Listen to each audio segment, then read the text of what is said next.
আল্লাহ পাক রব্বুল আলামিন ধনী বানানোর মালিক কে?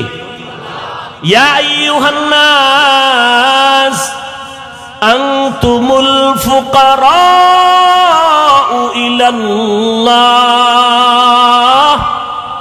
ওয়াল্লাহু হুয়াল গনিয়্যুল হামিদ।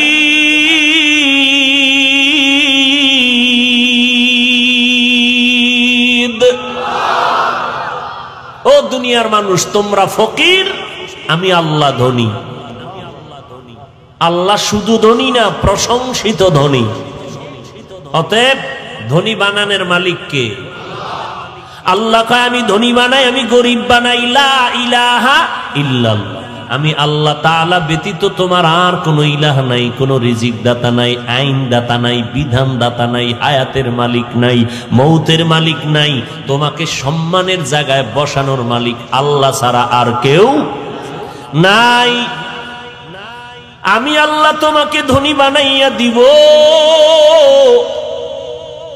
আমি আল্লাহ তোমাকে আবার সম্পদ কমাইয়া দিব।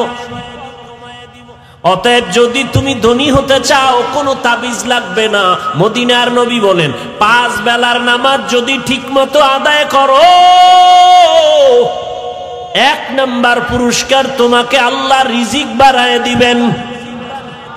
আরো আস্তে করে বলেন, মকুন সুসুতি নামাজে পাঞ্জে গানা ফাওয়াইলুল লিল মুসাল্লিনাল্লাযীনা মুমিনারা ইনামাজ ইমদাদে দা ইস্তাইনু আয়াতে কুরআবাখা আয়াতে কদ আফলাহারা ইয়াদে কুন গৌর কুন্দর মানিয়াজ দিল সাদিকুন।